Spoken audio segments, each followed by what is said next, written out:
proteico purificado del micobacterio, ¿ya?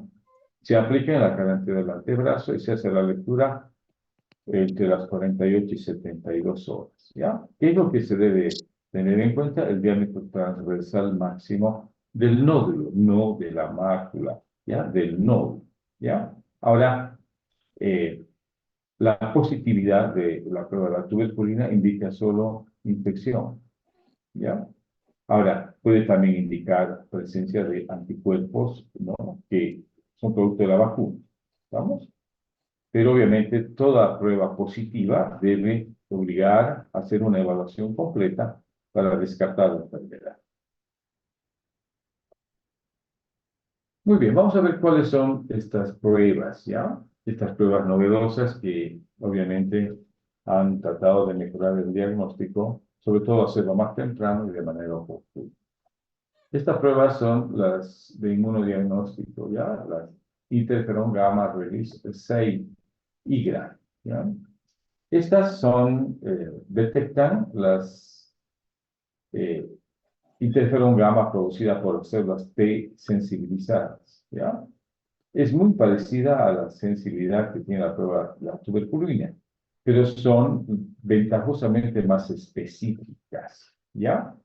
Porque estas sí detectan enfermedad y no antígenos que están en la cepa vacunal, por ejemplo, ¿ya? Entonces, si es positiva una prueba IGRA, es que la paciente o el paciente está enfermo, ¿listo? Porque estos sí detectan enfermedad y no, eh, por ejemplo, cuando uno hace una prueba de tuberculina, puede tener el desafío de hacer diagnóstico porque puede ser de que muchos de estos antígenos que salen positivos en esta prueba pueden ser de antígenos presentes en la cepa vacunal, ¿ya? En cambio, la prueba IGRA es de especificidad mayor en cuanto a diagnóstico, ¿ya? Ahora, eh, lo bueno de estas pruebas eh, evalúan la inmunidad celular del paciente, ¿ya? Y obviamente que una vez realizadas tienen alta sensibilidad y especificidad. ¿Vamos? Ahora, hay otras pruebas de estas, digamos, de las IGRA, hay una que es el cuantiferón, ¿ya? Es la más extendida, sobre todo en poblaciones pediátricas, y obviamente tienen muy buena sensibilidad también, ¿ya? Ahora, por separada, la prueba de la tuberculina tiene una buena sensibilidad, pero no es muy específica. Ahora, si se asocia la prueba de la tuberculina a estas pruebas de inmunodiagnóstico, como las IGRA, obviamente, si se asocia la eficacia y la especificidad supera el 90%. O sea, por el diagnóstico mejora, digamos, ¿no? Cuando hacemos las pruebas asociadas de tuberculina más IGRA. ¿Ya? ¿Estamos? Muy bien. Vamos a ver la imagenología. No solamente es necesario detectar estos test de inmunodiagnóstico que dan positividad y positividad de manera rápida, sino también es importante apoyar el diagnóstico en pruebas de diagnóstico por imagen, ¿ya? Y aquí se ha ido reconfigurando un poco el rol de la placa de tórax, la tomografía, la resonancia y la ecografía. Y vamos a ver qué rol tienen hasta ahora, digamos, estas pruebas de diagnóstico auxiliar. Por ejemplo, la placa de tórax apilateral, que es la clásica que se pide, está indicada cuando hay sintomatología, sobre todo pulmonar, y también puede diagnosticar tuberculosis extrapulmonar, ¿ya? Ahora, existen softwares interesantes que están a la disponibilidad de los ordenadores para hacer un diagnóstico mucho más preciso.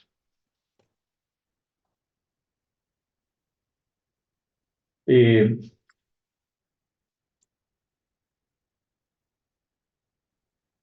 Tenemos un ratito.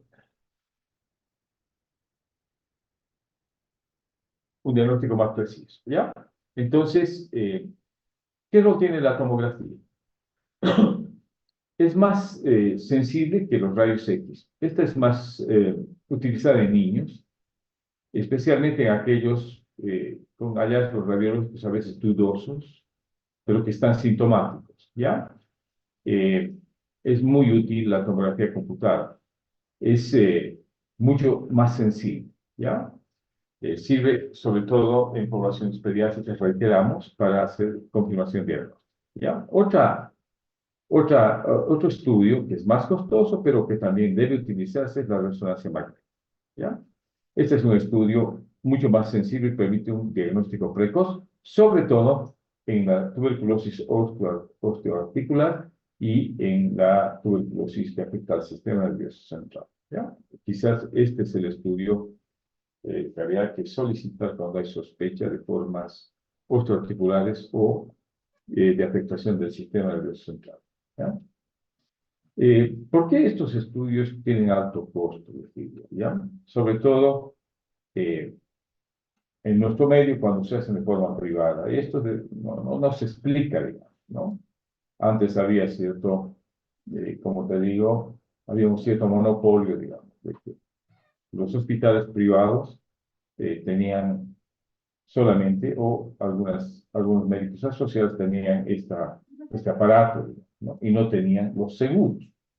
En cambio, la situación ahora ha cambiado, porque ya los hospitales cuentan con tomografías y resonancias que pueden estar perfectamente al alcance de todos los pacientes desde el punto de vista económico, ¿no? Pero aún así, si ustedes preguntan cuánto cuesta una tomografía en el BIRMA o una resonancia, sigue teniendo un costo un poco alto, ¿no? Pero obviamente con estudios de trabajo social, etcétera, se pueden lograr bajar, ¿ya?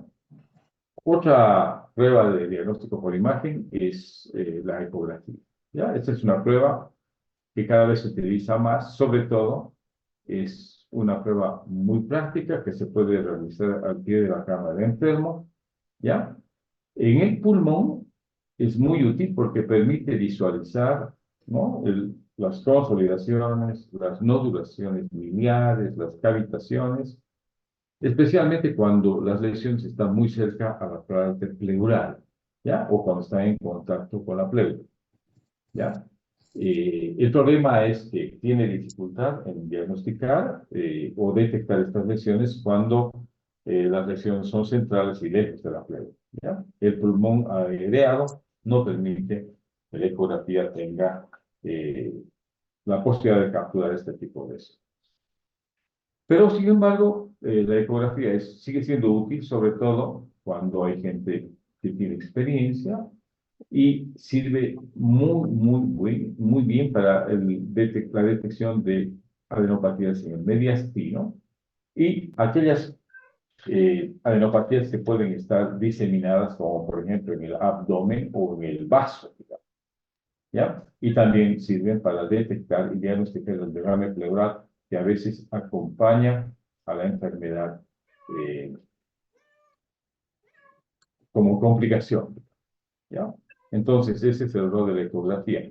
Este es un estudio económico que está al alcance, bueno, de la mayor parte, de la mayoría de la gente, ¿no? Lo que no hay es ecografistas competentes, ¿no? No hay demasiados, hay pocos. Por eso que estos estudios se hacen cada vez con un espacio de tiempo preocupante. Debería hacerse todos los días, etcétera, ¿no? Pero sí tienen utilidad cuando se solicitan y obviamente hay gente con experiencia manejando el aparato, ¿no? Es además de muy bajo costo. Muy bien, eso es en cuanto a la parte imagenológica. Ahora vamos a ver en cuanto a la microbiología del diagnóstico, ¿ya? Sobre todo hay dificultad y mucho problema en diagnosticar de niños. Hemos dicho, los niños no expectoran, por lo tanto, no es fácil obtener muestras, ¿ya? Lo que se hace es aspirar el jugo gástrico, ¿no? Para diagnosticar, para obtener una muestra y poder diagnosticar. ¿Por qué? Porque los niños no expectoran, sino de gluten. ¿Estamos? Entonces se hace una aspiración de jugo gástrico, 3 a 4 ml, y se puede recoger esto en ayunos consecutivos y se manda a hacer el laboratorio, ¿ya? También otra forma de mejorar la posibilidad de diagnóstico en niños es la prueba del esputo inducido, ¿ya? Muy sensible también, igual que la recolección de jugo gástrico. ¿Cómo se obtiene la muestra? Administrando salbutamol, ¿no? Y posteriormente se hace la nebulización con solución salina hipertónica, ¿ya? Luego, esto obliga a toser y expectorar, ¿listo? Entonces, estas dos pruebas, obtención de muestras como es el jugo gástrico y el esputo inducido, obviamente mejoran la posibilidad de tener una buena muestra para hacer diagnóstico, ¿ya?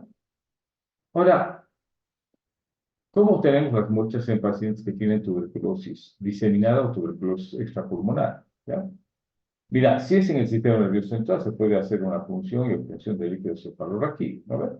Si es una tuberculosis articular, lo mismo, se hace una punción y se obtiene líquido sinovial, ¿ya? Y si es una TBC ganglionar, obviamente se hace la biopsia ganglionar, ¿ya? Entonces, son posibilidades diferentes para acceder a un test diagnóstico. Ahora, ¿cuál es este test diagnóstico? Primero está la vaciloscopía y después está el cultivo, ¿ya? La vaciloscopía tiene una sensibilidad muy baja, hay que hacer vaciloscopías seriadas para mejorar el espectro de diagnóstico, ¿ya? Se dice que una vaciloscopía negativa nunca descarta enfermedad, la vaciloscopía seriada sí es muy útil para el diagnóstico, ¿ya? Y la otra prueba, una vez obtenida la muestra, a la que puede someterse la muestra es el cultivo, ¿no ven? Esta es la prueba diagnóstica de referencia, es la que se hace en los hospitales a nivel nacional. Permite identificar, obviamente, los estudios fenotípicos y además permite detectar resistencia, ¿ya? Eh, Tiene el inconveniente porque tiene baja sensibilidad y hay que esperar bastante tiempo cuando uno hace cultivo. Hay que esperar más o menos 2 a 4 semanas para tener un resultado definitivo. Pero sí es una prueba que se hace con mucha frecuencia en los servicios de salud de Bolivia. Muy bien, vamos a ver el resultado de la vaciloscopía y cómo se interpreta, ¿ya? Una vaciloscopía es negativa cuando no hay crecimiento de bacilos alcohólidos resistentes en 300 campos microscópicos, ¿no? Empieza a hacerse positiva cuando empiezas a detectar 1 a 9 bacilos en el extendido. Ya ese resultado es positivo, ¿ya? Ahora, hay niveles de positividad. Es positivo una cruz cuando hay 10 a 99 bacilos en 100 campos estudiados. Ahora, es positiva 2 cruces cuando hay 1 a 10 bacilos por campo en 50 campos observados, ¿ya? Y es positiva 3 cruces cuando hay más de 10 bacilos por campo en 20 campos. Entonces, esto es una prueba, la vaciloscopía, que se hace frecuentemente y que tenemos que saber cómo interpretar. Muy bien. La otra prueba es el cultivo, ¿ya? Es el método con mayor sensibilidad para el diagnóstico, ¿ya? Y se realiza en medios, bueno, en diferentes medios, ¿no? El Ogawa, el Onten-Jensen y en otros medios, ¿no? Líquidos, ¿ya? ¿Cómo se interpreta esto? Cultivo. Mira, negativo cuando no hay desarrollo de colonias después de 60 días de incubación, ¿ya? Cuando hay de 20 a 100 colonias, ya es positivo una cruz. El cultivo es positivo cuando hay más de 100 colonias y estas están separadas, y esta positividad es de 2 cruces, ¿ya? Y finalmente, cuando hay gran cantidad de colonias confluentes, esta es positivo, el cultivo es positivo 3 cruces, ¿ya? Significa gran cantidad de bacilos. ¿A quiénes se les indica, a qué tipo de pacientes se les indica eh, o está indicado hacer cultivo? ¿Ya? Primero, a pacientes que tienen una vaciloscopia positiva, obviamente. Al primer paciente que dé positivo, entra a lo que es la realización de cultivo. Luego, ¿qué otro tipo de paciente es candidato a hacerse cultivo? Al sintomático respiratorio. Aunque tenga una vaciloscopía, sería negativa, pero tiene síntomas. ¿Listo? A este sí hay que hacerle un cultivo. ¿Ya? Ahora, también a los pacientes que han sido tratados con antimicrobiano, o sea, con esquemas de primera línea, pero no muestran mejoría clínica. A ellos también hay que hacerles nuevo cultivo. ¿Ya? Otro eh, universo de pacientes es aquellos que tienen tuberculosis presuntivamente extrapulmonar. Hay que hacer cultivo. ¿Ya? Se tiene la muestra y se hace cultivo. También está indicado hacer cultivo en niños menores y mayores de 5 años, ¿ya? Especialmente cuando se ha obtenido la muestra de aspirado gacho o el esputinlucido, que también es una buena muestra, ¿ya? Y finalmente está indicado hacer el cultivo cuando queremos hacer control bacteriológico a partir del tercer mes de tratamiento, ¿ya? Cuando hay una baciloscopia positiva a partir del tercer mes de tratamiento supervisado, hay que hacer el cultivo.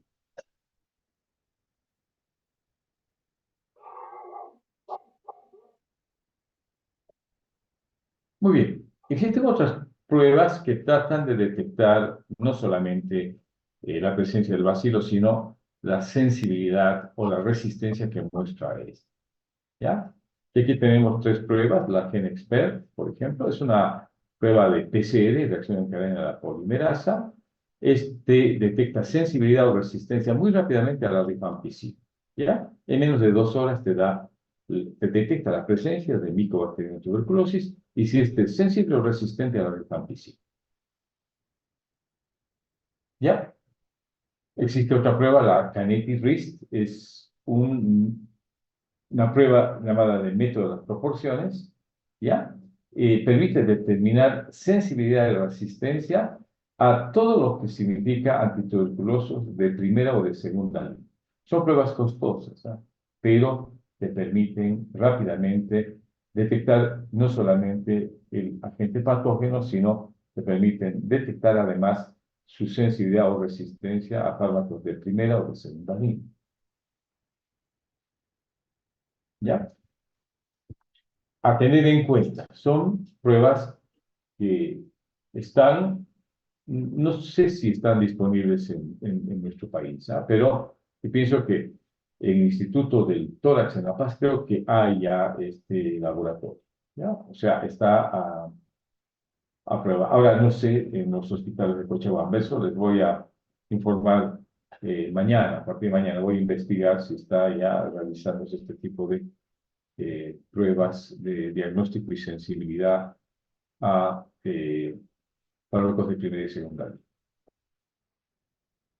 Ahora, veamos el estudio anatomopatológico. Es otra instancia que debemos considerar como parte de como positivo, bueno, como detección de la enfermedad, sobre todo en casos extrapulmonares, ¿ya? Entonces, la anatomía patológica, ustedes se acuerdan, es una presencia de granulomas calcificantes con células de Langerhans, ¿no? Las células gigantes de Langerhans, ¿ya? Este estudio anatomopatológico se hace cuando se obtiene biopsias. ¿Vamos? Ya. Ahora hay otra prueba llamada de adenosina deaminasa, que es una prueba de cuantificación de amonio, sobre todo para algunos tipos de tuberculosis que vamos a ver ahora, ¿no? O sea, se puede asociar el estudio anatomopatológico y esta prueba de ADA, de adenosina deaminasa, ¿ya? Para mejorar el diagnóstico de, por ejemplo, la tuberculosis ganglionar, ¿ya? Se puede hacer una biopsia y estudio anatomopatológico y puede combinarse con cultivo, ¿ya? Aquí no es necesario hacer la prueba de deaminasa o la prueba ADA. En cambio, en la tuberculosis meningia, cuando hay sospecha, se debe hacer estudio en líquido cefalorraquídeo de adenosina deaminasa.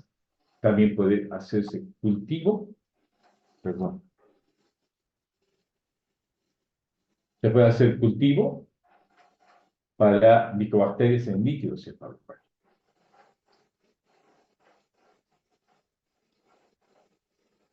Muy bien.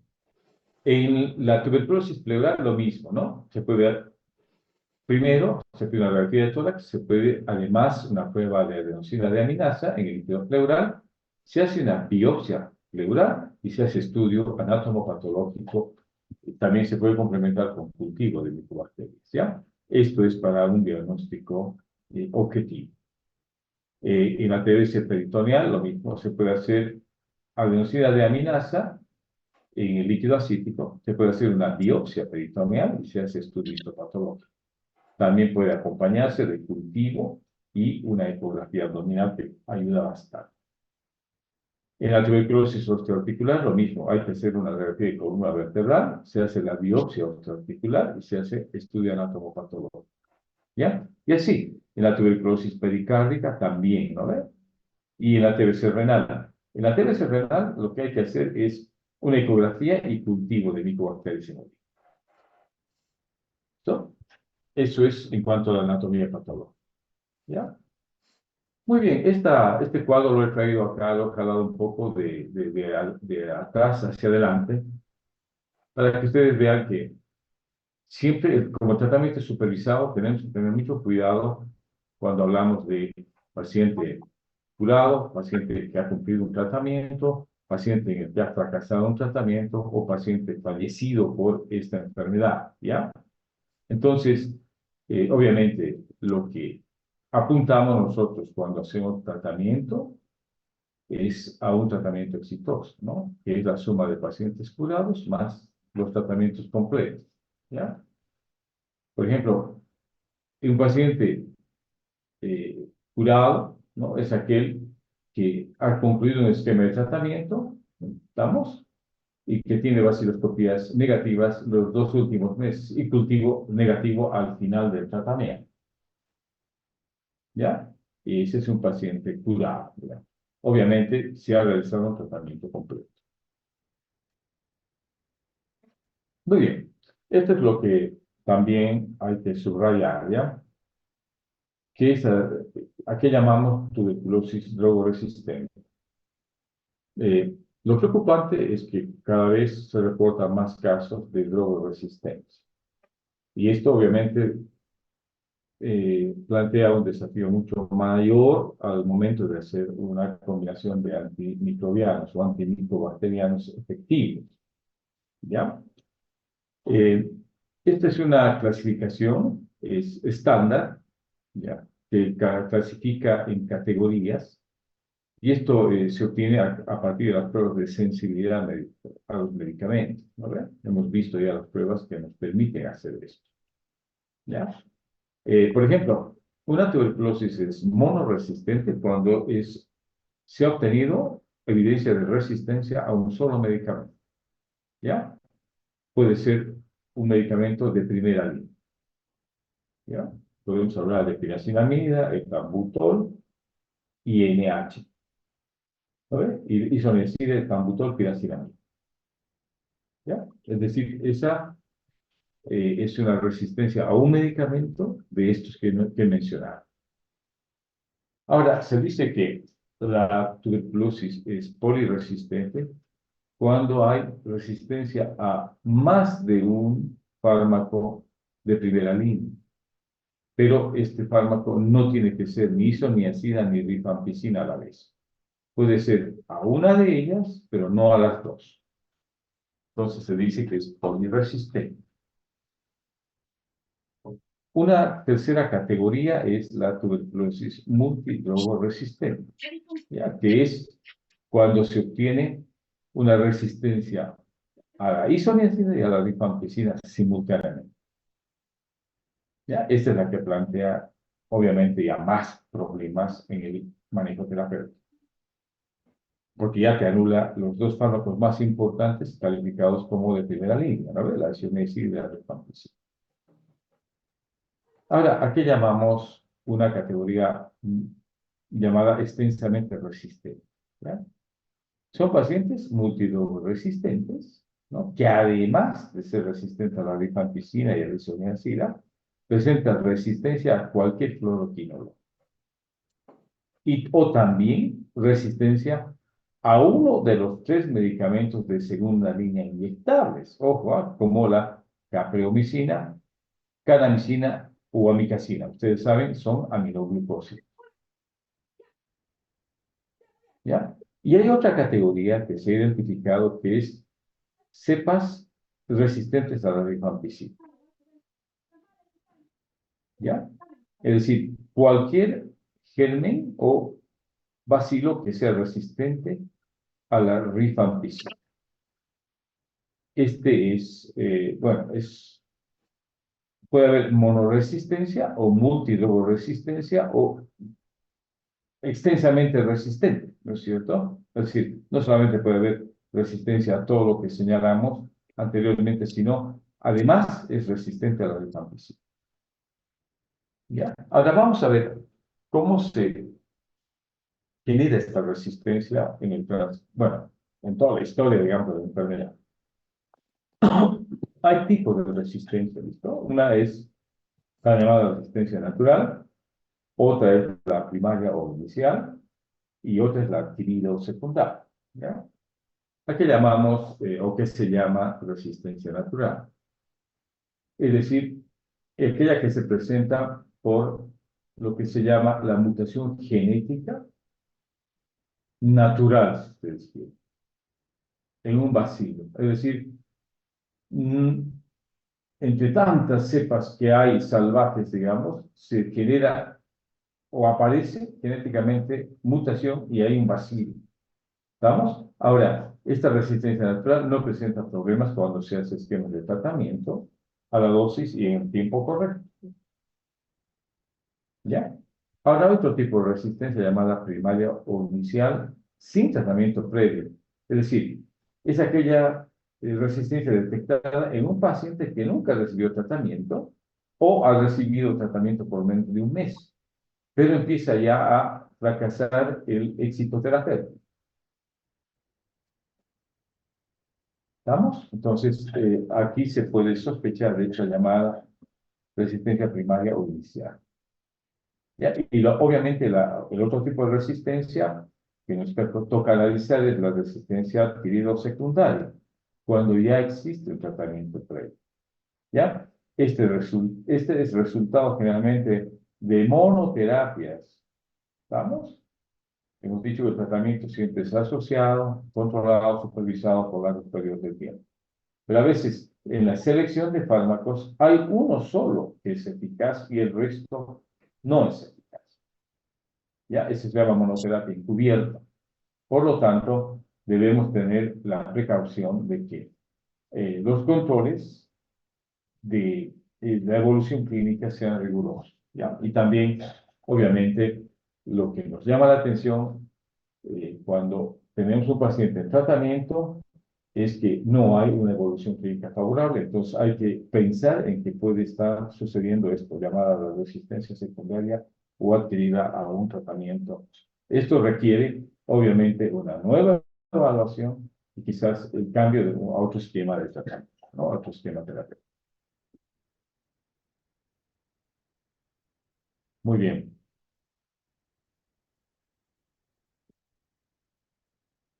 Quiero ver cuántos están. A ver, son 42. Lo que quiero saber es si están despiertos todavía, ¿no? ¿Sí? ¿Están despiertos todavía? Doctor, Muy bien.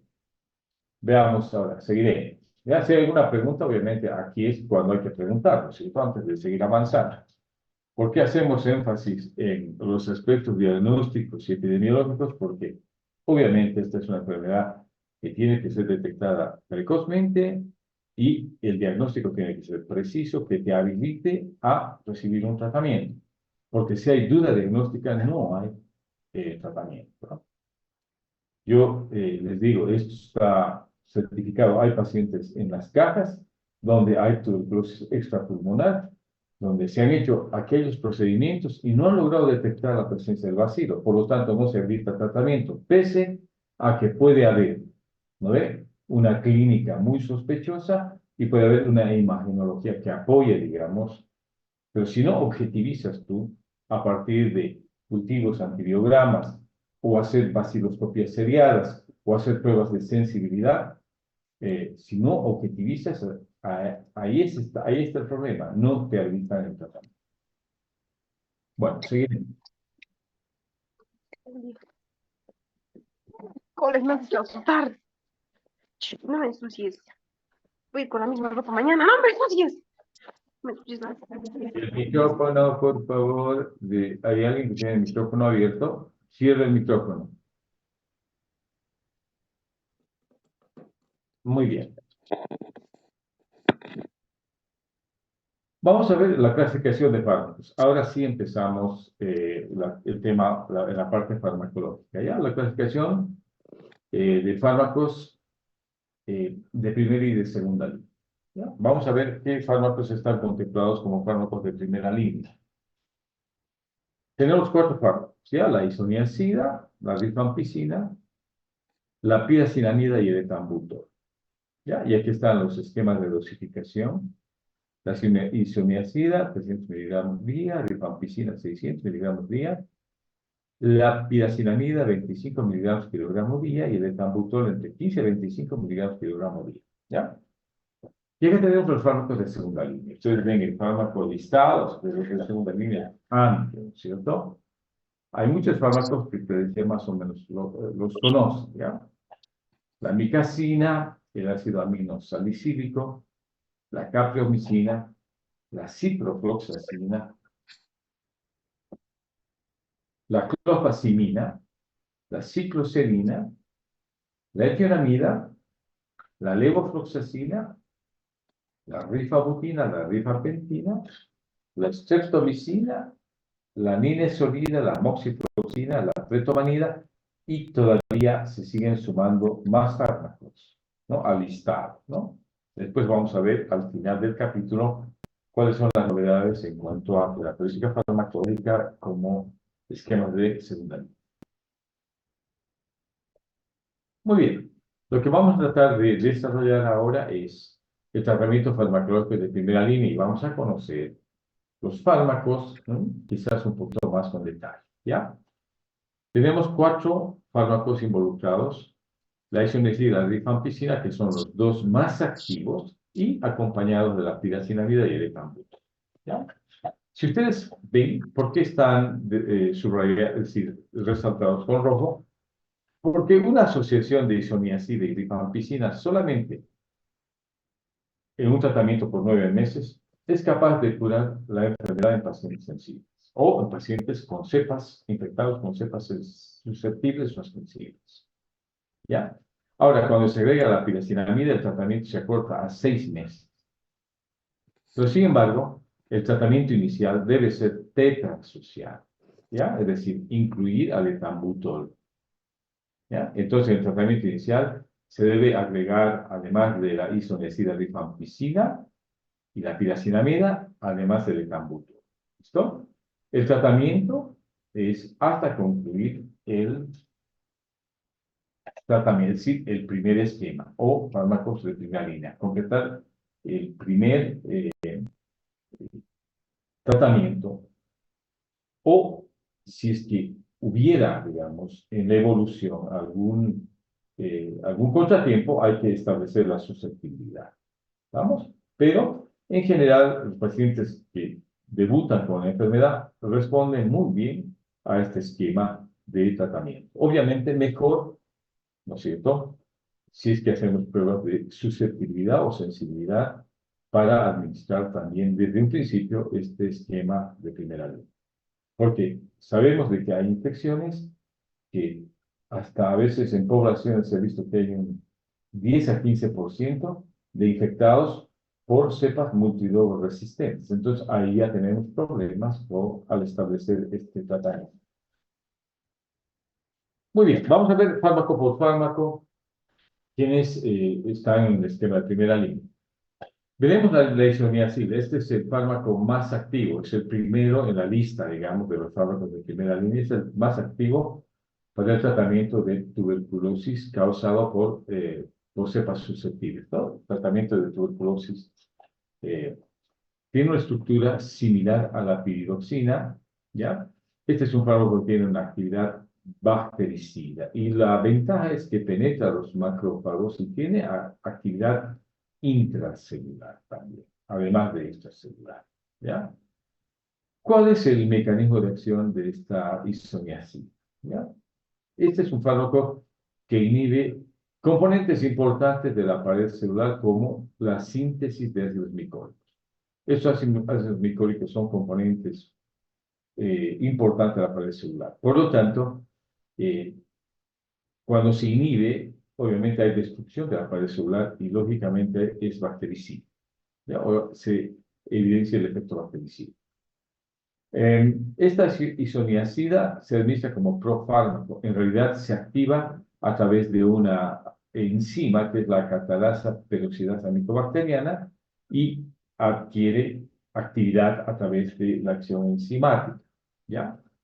Eh, el problema es cuando se administra como monoterapia hay resistencia y la resistencia se debe a mutación genética. ¿No? Hay genes identificados en la generación de resistencia. Esa es la farmacodinámica. Vamos a ver la farmacocinética. Este compuesto se administra por vía oral y tiene muy buena absorción a nivel del tubo digestivo. Se debe administrar con el estómago vacío. Ya mejora la absorción. La dosis establecida es 300 miligramos por vía oral. ¿Ya? Lo bueno es que tiene una buena absorción, un buen volumen de distribución. ¿Ya? Difunde por todos los líquidos corporales, incluyendo el líquido cefalorraquídeo. La vida media es de unas 3 horas, se metaboliza a nivel hepático, ¿ya? Aquí interactúa muy bien con las enzimas P450, por lo que, o sea, inhibe a enzimas del citocromo P450, lo que le da también problemas de interacciones, ¿ya? Farmacológicas. No administrar junto con benzodiazepinas, fenitoína y carbamazepina porque puede incrementar la concentración y la actividad y la toxicidad de estos compuestos. ¿Ya? Se metaboliza a nivel hepático a través de una enzima acetiltransferasa y se excreta por la vía urinaria.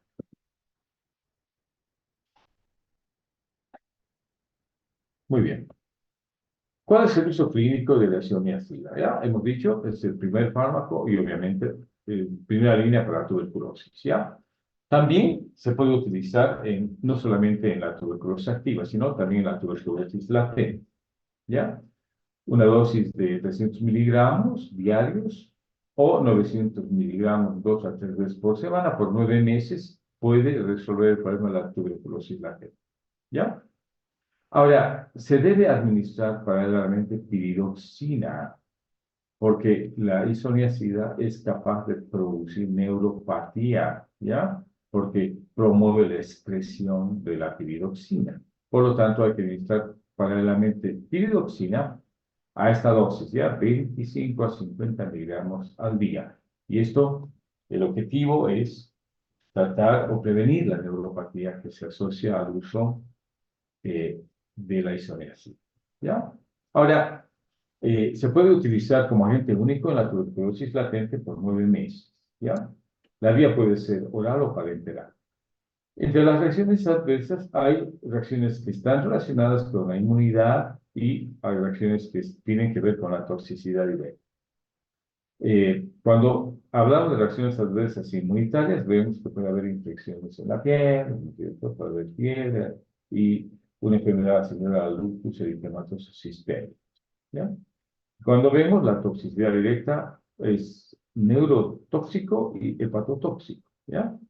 Quizás es más frecuente la neuropatía asociada a la isoniazida, un 10 a 20%, ¿ya? Especialmente en dosis estándares. En cambio, la hepatitis es mucho menos frecuente, ¿ya? A pesar de que es el principal efecto adverso de toxicidad directa, solo se produce en 1%, ¿ya? ¿Cómo se vigila esto? A partir de la dosificación de transaminasas, ¿no? Muy bien. Ahora, ¿en quiénes es más frecuente encontrar esta predisposición a desarrollar efectos adversos? En aquellos pacientes desnutridos, alcohólicos, diabéticos, pacientes que tienen SIDA y que tienen urea, es decir, insuficiencia renal. Muy bien. Ese es el segundo fármaco de primera línea. Es la rifampicina. Esta rifampicina es un derivado semisintético de la rifamicina, ¿ya? Es un fármaco que tiene amplio espectro y tiene una actividad interesante contra Neisseria hemophilus, además de las micobacterias, ¿no? Y además también es efectivo contra las infecciones por clamidia, ¿ya? Este fármaco muestra resistencia cruzada cuando hablamos de resistencia a la rifabutina y la rifampicina, ¿ya? Veamos cuál es el mecanismo de acción de la rifampicina, que es uno de los fármacos más efectivos junto con la isoniazida en la primera línea de tratamiento. Primero, este fármaco se une a la solubilidad beta e inhibe la síntesis de RNA bacteriano, ¿ya? Ese es el mecanismo de acción. Es una acción también bactericida. Perdón, un poquito. Ya. Hay también probabilidad de resistencia por mutación, ¿ya?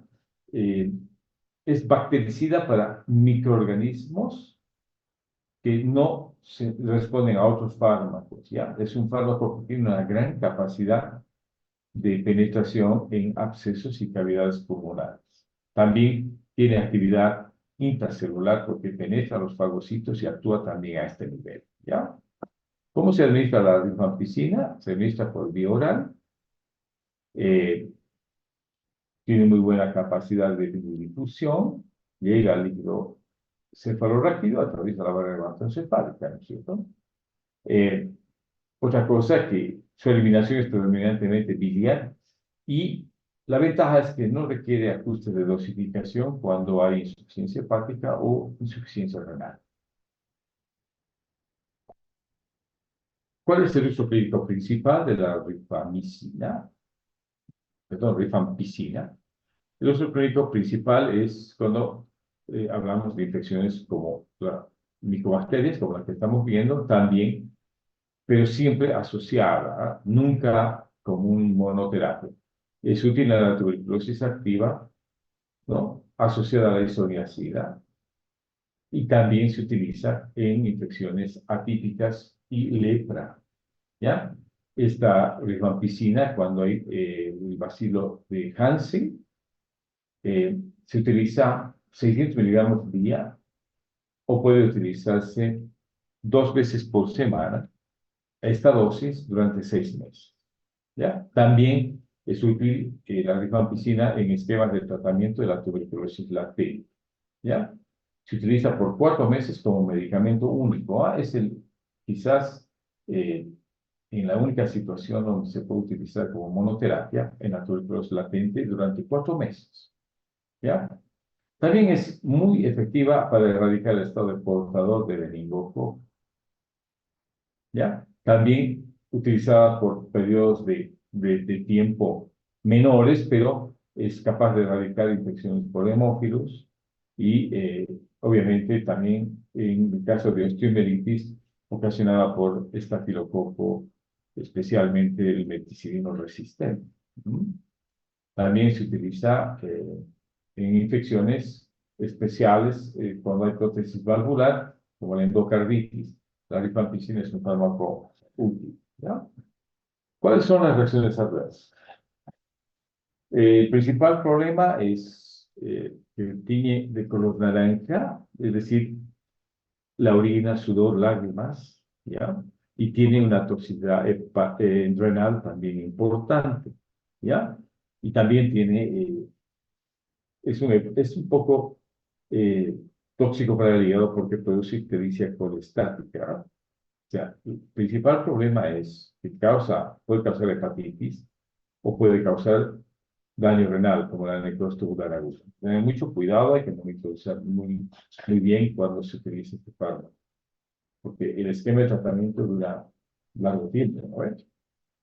Entonces, se metaboliza a nivel hepático a través del sistema citocromo P450 y puede haber, obviamente, inducción de fármacos como los anticoagulantes, que disminuye la acción de los anticoagulantes y de los anticonvulsivantes, ¿no? Puede ocasionar crisis convulsivas en pacientes que reciben anticonvulsivantes porque es un inductor enzimático. ¿ya? También la metadona es inducida y también es anticoagulante. Muy bien, esta es la rifampicina, que es el segundo fármaco de primera línea. Veamos ahora el etambutol, ¿ya? El etambutol es un fármaco sintético termoestable, ¿ya? ¿Cuál es el mecanismo de acción del etambutol? Es un fármaco que inhibe la adenosina-transferasa, ¿ya? Es una enzima que participa en la formación de la pared celular de la bacteria, ¿ya? Hay resistencia a la monoterapia, obviamente, por mutación genética, ¿no? Se administra también por vía oral, se administra muy bien por vía intestinal, ¿ya? Eh, Su eliminación es parte por vía digestiva y en 50% por vía renal, ¿ya? Su concentración máxima se alcanza 2 a 4 horas y lo bueno es de que es capaz de atravesar la barrera hematoencefálica en presencia de inflamación, ¿ya? Nunca debe darse solos, debe darse siempre en esquemas asociados a fármacos de primera línea en la fase inicial, ¿ya? Entonces, como uso clínico del etambutol, se menciona los esquemas de tratamiento para la tuberculosis activa asociado a isoniazida o rifampicina, ¿ya? Y también se utiliza el etambutol en infecciones por Mycobacterium avium o el cansancio, ¿ya? Mycobacterium cansancio. ¿Y cuál es la principal reacción adversa del etambutol? Es la neuritis retrovulvar, ¿ya? Se produce en un 2%. ¿Y cómo se da cuenta uno? Porque el paciente empieza a perder agudeza visual y tiene ceguera al verde y al rojo, ¿ya? Esto sucede después de un mes de tratamiento. Y es totalmente reversible porque a medida que va pasando el tiempo va mejorando, digamos, el tema de la ceguera al verde y al rojo. Muy bien. Y este es el último fármaco de primera línea, la piracinamida. Es un pariente de la nicotinamida, ¿ya? Este fármaco administrado se convierte en ácido piracinoico, que es en realidad la forma activa, ¿ya? Solo sirve para el tratamiento de tuberculosis, no tiene otra aplicación clínica, ¿ya? Este medicamento también tiene gran penetración en macrófagos y ejerce una actividad antimicobacteriana dentro de ellos, ¿ya? ¿Cuál es el mecanismo de acción? Es decir, altera el metabolismo de la membrana celular micobacteriana y el transporte, o sea, altera la permeabilidad de la membrana. ¿Estamos? Y obviamente en monoterapias la resistencia aparece rápidamente. Este fármaco, perdón, tiene un uso clínico y este es un fármaco que está asociado a los tres anteriores porque es eficiente en primera línea, ¿ya? Sobre todo en regímenes de corta duración. Los primeros 2 meses la piracinamida cuenta en un esquema de tratamiento. Después ya no, ¿ah? ¿Ya? Se absorbe muy bien por vía digestiva y hay una gran capacidad de difusión, incluyendo meninges inflamadas. La vida media es de 8 a 11 horas y la dosificación está contemplada en vía oral 30 a 50 miligramos de vez por semana, ¿ya? Ahora sí, el tema es las reacciones adversas. Puede tener interacciones, o sea, es tóxico hepático, puede producir toxicidad a nivel hepático, náuseas, vómitos y puede precipitar gota, ¿no? Crisis de gota. Sin embargo, no hay que interrumpir el tratamiento, hay que procurar sostenerlo junto con los otros factores. Muy bien, y aquí vamos a quedar. ¿Alguna pregunta? Han sobrevivido, ¿ah? Si no hay preguntas, dejamos acá la presentación y continuamos mañana. ¿Listo? De todas maneras, si hay alguien que levante la mano, obviamente haga la pregunta, le abrimos el micrófono. Bueno, muy bien. Entonces, nos veríamos mañana continuando con el capítulo de medicamentos de segunda línea. ¿Ya? Muy bien, hasta luego, jóvenes. Muchas gracias, doctor.